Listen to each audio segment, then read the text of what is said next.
Hey guys, it's Danielle, and today I thought I would do another girl talk, just talking to you guys about some lessons that I learned from dating in my early 20s. So let's get into it.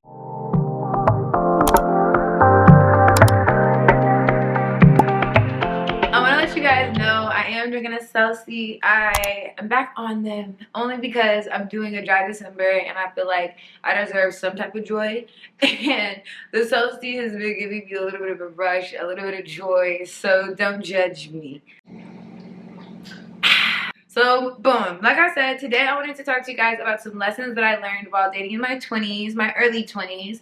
I'm currently 26 years old. A lot of people get surprised when I say this, but I'm definitely 26. So I figured I'm qualified to give you guys some early dating tips for anyone that's in their early 20s to consider when they get into, you know, the dating sphere. Some of them are a little bit more mixy, okay, but I'm gonna start light and then we're gonna work our way to get more mixy. So that means you guys need to stay tuned for the whole entire video and give me a thumbs up for talking about this stuff that some people don't want to talk about, okay?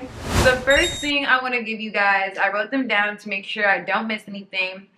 I'm gonna start with one of the ones that I think is very, very like boom. And I wrote this down. I said, don't mistake potential for tangible achievements, because potential is what we would do if we were in their position. I think this one is super heavy because I was the type of girl in my early 20s that saw potential in so many different guys. I would see, oh, you're such a good this, you're such a good that. I see so much potential in you to do great things. You might end up being famous or you might end up being highly successful. But we have to actually rate men for what they are at the time that we meet them. And I'm saying this to you guys very aggressively because there's girls where they see potential in a guy. They see potential in him to be so many different things, and maybe he's capable of being those things, but we cannot have a mindset of struggling together or growing together until a man proves that he's worth those type of commitments, guys. We go into things already ready for a predetermined amount of struggle, and you can't live like that, because 9 times out of 10, if a guy has a certain amount of potential, but he hasn't actualized it, and you settle for what he's doing currently, there's a chance that when he reaches that state, if he reaches it, he's gonna go for somebody else. And I'm not saying this is every guy. I know it's very hot take. Some guys do want to grow with a woman, thrive with a woman, whatever the case might be. Maybe if he's in med school and you know he's going to become a doctor. But I'm talking about that artist that you think is going to be the next Lil Wayne. I'm talking about that freaking, I don't even know what else guys can do. Oh, that athlete that you think is going to make it into the NFL. Like, be for real about where he currently is when it comes to those type of aspirations that are greater than just grabbing a degree. Because even grabbing a degree, you could drop out. Then I think it's important to hold on to the second part of that sentence, that potential is what we would do if we were in that person's position. Because that applies to friendships, that applies to relationships. Potential is what we see in someone else. It's not always a reflection of what they see in themselves. So let's be completely clear about that one as well. I hope that makes sense, okay? But that's number 1, okay? Number 2 is do not let them skip courting you. I think so often in our early 20s, we make excuses for men. We say, oh, he's in school, or oh, he is working this type of job or that type of job. And we make excuses for men to avoid courting us as women so that we don't feel disappointed. And we have to cut that out, guys. It is not that hard to court a woman. Let me repeat. It is not that hard to court a woman. Now, I'm not saying that this man is going to take your Turks and Caicos tomorrow, but what I am saying is that it's not that hard to go to Safeway, your local grocery store, and pick up some $7.99 fresh flowers. I promise you it's not hard. Or if he has $0 in his bank account, respectfully, you should not even be dealing with him. And this doesn't mean that everything comes down to money, guys, but if a man literally doesn't even have $7.99 to go get you flowers from the grocery store, then he should not be wasting his time in your coochie, in your phone, in your anything. He should be going out and making some money, and like literally, guys, that should be his concern. So that should show you from a character perspective, his priorities are messed up. Why would you want to be dating someone or going out with someone or sharing your body with someone whose priorities are messed up when it comes to even just themselves? It doesn't make sense. We have to be real with ourselves. I'm telling you. I'm telling you. We have to be real with ourselves, guys. We genuinely have to be real with ourselves. We can't just like see through rose-colored lenses or be delusional in that way. It's not productive, I promise you. And that takes me into my third one, which is, how did I write it down? Don't be too nice. Compromising your own boundaries shows them they can compromise them too. I met so many girls, and I used to be one of those girls where it was like, I want to be nice to men. I want to show them that I'm a sweetheart, or I'm good at this, or I'm good at that. Like, almost like in a way, subconsciously, girls feel like they have to prove themselves to a man. But I promise you, the man actually needs to prove himself to you. Prove himself worthy of giving you a child. Prove himself worthy of entering your life, pollinating your flower.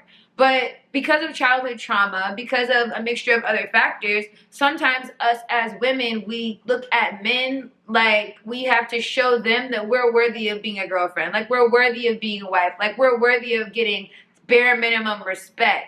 And that's absolutely insane. And if you move like that, you will notice that you only attract men that actually mistreat you. And you'll ask yourself, oh, I'm so nice. Why do men continue to mistreat me? Men mistreat you because when you're compromising your own boundaries to be too nice to them, it makes them feel like they can compromise your boundaries too. So boom, let me give you guys an example. I'm being so nice to this man. So when he comes over, I wake up early, I cook him breakfast. When he comes over at night, I cook him dinner. It doesn't matter when he shows up. He might show up at 3 a.m., 4 a.m., 5 a.m. I'll always make sure I make him a fresh meal. And it doesn't matter if he has to leave at 6 a.m. I'll still wake up early and make him breakfast. You think you're being nice. You think you're showing him that you can cook, that you're, you know, a homemaker. He's reading that as, oh, I can show up and walk in this girl's house whenever I feel like it, and she'll still make sure I have a meal. As opposed to the woman that if he comes later than 6 p.m., there is no food for him. That man is going to make sure he never comes later than 6 p.m. Do you understand? The woman that never cooks breakfast in the morning, but wakes up and says she's hungry, he's going to find a way to get breakfast. You have to give men an opportunity to prove themselves. If a man feels like he doesn't have to prove himself to have you, then in his mind, subconsciously or consciously, you're not worth having. Men like to chase. Men like to feel like they're conquering something. Men like to feel like they're working for something. They're competitive to a certain extent. This doesn't mean position them against other men, but make them compete for your full affection, compete for your full love. If you're so quick and willing to give them everything you have and be too nice, they're gonna think like, okay, like why is this girl so eager to give it all to me? I didn't have to work for this or anything. And when men don't have to work for something, they value it less. I'm telling you guys real tea right now. When men don't have to work for something as hard, they value it less. And there might be men that tell you otherwise. They say, oh no, that's not how I am. I like nice girls, da da da da da da. Let me tell you something. They don't consciously think these ways. This is subconscious. Understand that. Not all of these things are the conscious ways that men choose to think. Some of it is literally just chemical. Some of it is literally just innate. It's just the way that they are. And if you know how they are, then you're going to be more in tune with honestly playing your cards right. And I understand the argument of, oh, well, why does it have to be a game? Like, why do I have to feel like I'm playing a game? You're not playing a game.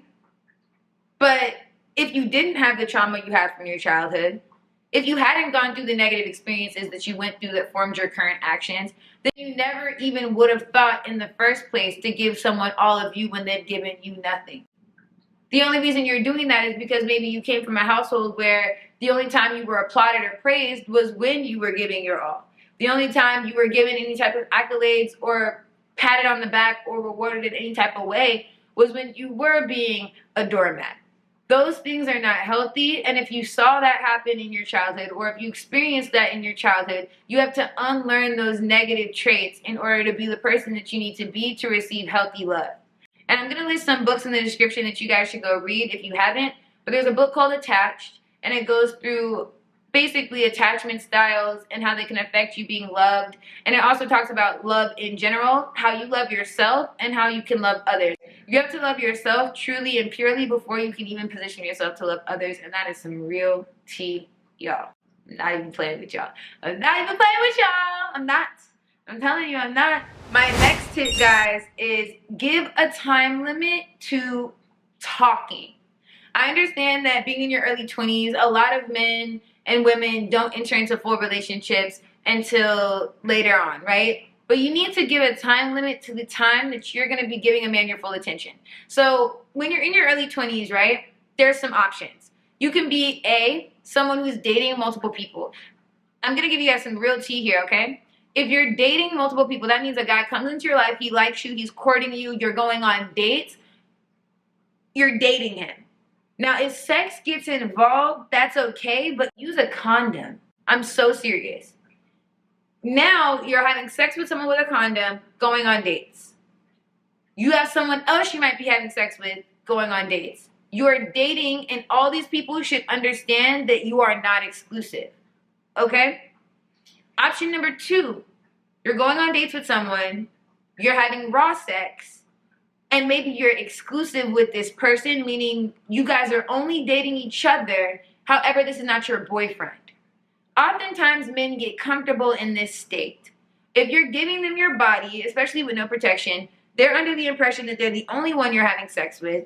They think that they have the ball in the hole. They think that they got a hole in one. You get me? They think they're already in the position of boyfriend. And even I had to go through this recently. You're not my boyfriend unless you ask me. Just like you're not my fiance unless you propose. Just like you're not my husband unless we have a wedding. Like, you have to set strong boundaries with this, because if you don't, you're going to find yourself in a position where you're now mentally thinking, well, he's basically my boyfriend, and you're going through the actions as such, and now you're giving a man boyfriend privileges, boyfriend access, and he hasn't even given you the title of girlfriend. Let that sink in. Most men will say, well, it doesn't matter, it's just a title. Well, if it's just a title, then give it to me. Because giving me that level of respect gives me the safety as a woman, which is what we prioritize, what we need, gives me the safety, the safe space to feel comfortable. Now, their argument might be, well, I could be your boyfriend and still cheat. You could be my husband and still cheat. That just makes you a terrible person, not worthy of my time. That doesn't mean that I don't deserve the title. You could cheat on me right now in this proxy relationship that we have. I'm not going to play the role of something without being given that title, simple as ABC. You have to stand by your boundaries on that, because making a man ask you to be his girlfriend is going to also come with a certain level of expectation, and that's what he's inadvertently running from. Whether he says it or not, he'll say, well, I'm basically already doing the things I would do if you were my girlfriend. I treat you like my girlfriend already. Then give me the title. Then give me the title. Then give me the title. Then give me the title. Because no, you're not. You're leaving a crack in the door so that you can exit whenever you want and gaslight me into thinking we were never anything to begin with. And I'm not playing that with not 1, not 2, not 3, not 4 men. This is how young women in their early 20s end up broken and bitter, because they let men have full access that are not giving it back to them. And that is unacceptable, ladies. You are worth way more than that. You're beautiful, you're smart, you're intelligent, and you deserve the world from any man that you come in contact with. And that's on freaking period. All right? So don't play that game with no man, bro. Put a time limit on the talking stage. Me personally, my time limit is 3.5 months, okay? I'm not about to be sitting here playing house, letting you come into my home, spend time with me, take me on all these dates with this assumed exclusivity, but no title for longer than 3 months. If that 3 months gets to a certain point, things might be going well. I'm not lying. Things might be going well, but you're not my boyfriend. So that means you're a really, really good guy that I'm dating. So I'm going to sit you down and I'm going to say, like, I really do enjoy, like, what we've got going on here. And don't tell them your timeline, guys, because some men are ornery and they'll intentionally just destroy it. So have it within yourself. Sit him down after a certain period of time and be like, you know, this has been, like, super fun. I really enjoy what we have going on. But I want to take a step back and remove the exclusivity from what we have, just because, you know, I understand that you're not looking for a full relationship, being that I'm not your girlfriend. So I would just like to open things up and let you know that I'm going to date other people because I'm looking for something more long term. His knees will get weak. You have to say it like that. You have to be so sweet about it. Be like, I really love spending time with you. I really do enjoy you, you know. Things are going super well, and I don't want anything to change, but I just want to remove the exclusivity when it comes to the dating, because I want something more long term. Leave it at that. Whatever he has to say in response, ignore it. Because at the end of the day, it's your decision. You have to stand by it. And guess what? No man is going to then stop messing with you. Because what are you guys doing? You're going on dates. You're probably having sex. If you're having raw sex, then start using a condom. Or tell him you're not going to fuck other people. You just are going to go start seeing other people. And if it leads into sex, then you'll let him know. And you guys can start using a condom. That way you're keeping things clean. But definitely be transparent about that, because he might be super cool. But if he's not putting a title on it, he's basically just a friend with benefits. Someone that you're seeing, someone that you like, but not someone that cares enough about you to lock it in. So if he's not locking it in, you're not just going to sit there and stay. This ties back into knowing your worth and understanding that you can't let them, you know, like, don't be too nice. You can't just be sitting there, like, locked in with someone who never even fastened the seatbelt. That's like sitting in a car with someone, they didn't even put the seatbelt on, but you're still sitting there. That makes him think that you don't have no other cars to go to. Yes, you do. And the other cars that you have to go to are willing to put the seatbelt on. So, yes, you're going to go get in other cars. And if he has a problem with that, maybe he should put the seatbelt on. You know? Or if you want to be gentle, guys, let me just give you this. You could say, I think we should remove our exclusivity and see other people, because, you know, this hasn't really gone anywhere over the last 3 months, and I'm looking for something more long term. So this has been fun and all, but I'm looking for something a little bit more serious.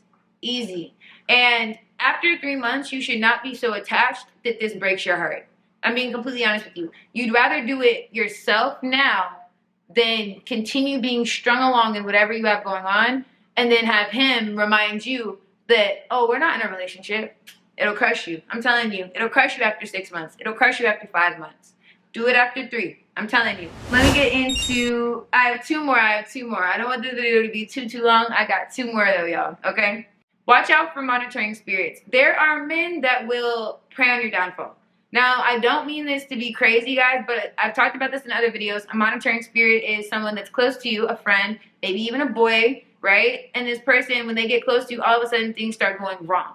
You need to pay attention to that. If you have a man in your life and now all of a sudden you're not posting content, now all of a sudden you're going to work late, now all of a sudden you're not doing the things that you need to do in order to be the successful version of yourself, then you need to take a step back from that man, because he's causing you to be lazy. He's causing you to distract from your own dreams, your own desires, and that's in the long run going to do you a disservice. You need to put yourself first every single day, y'all. Until you have a family or something to put first, cool. But even still, put yourself first. Because if you don't put yourself first, how can you expect someone else to put you first? They won't. So you need to put yourself first, guys. I'm so serious. Like, don't be so caught up in a man that now you're not posting if you post. Don't be so caught up in a man that now you're not studying if you need to study. Don't be so caught up in a man that now you're getting fat, you're getting out of shape, you're not taking care of yourself, you're starting to look uglier. Like, I'm just being blunt with you guys. Do not let being with a man reduce you as a person.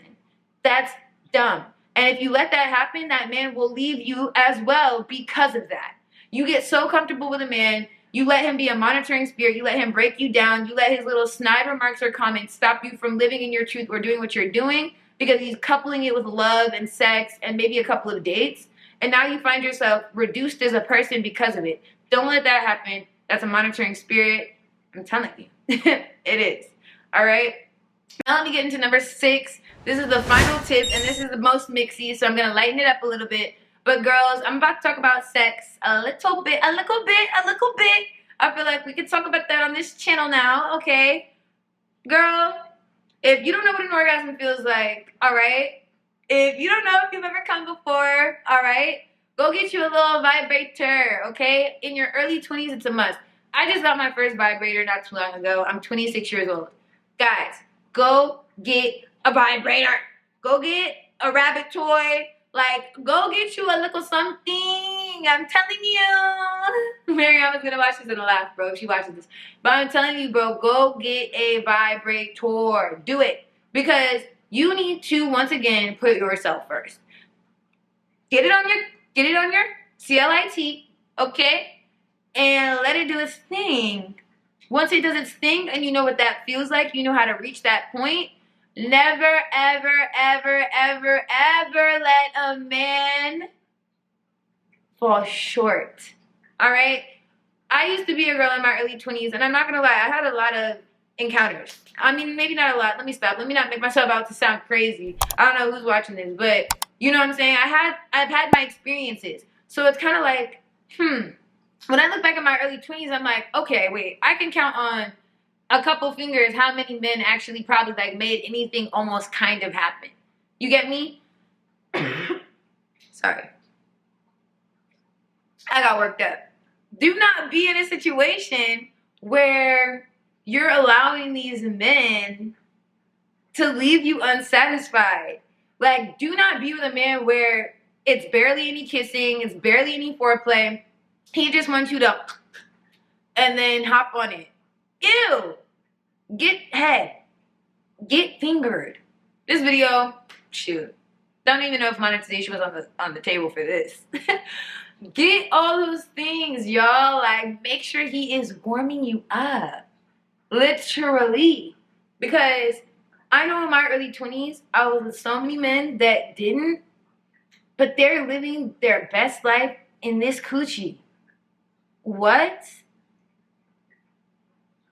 A man that cannot please you in the bedroom and knows or doesn't check to make sure that he is, does he even really care about you? Because it's not that hard. Have him buy the toy and use it on you if he can't get it done. Seriously. But with that being said, guys, I'm going to go ahead and end this video. I hope that you guys gained some wisdom from this. I hope that this was valuable for you guys. I want you guys to leave comments and let me know how this resonated with you. If it helped you at all, if it spoke to you at all, give this video a thumbs up and subscribe for more because, guys, it's VLOGMAS, which means I'm coming to you with videos every single flipping day, and I love it. I love you guys so, so much, and I appreciate you for watching forever, and I will see you guys in the next video. Bye.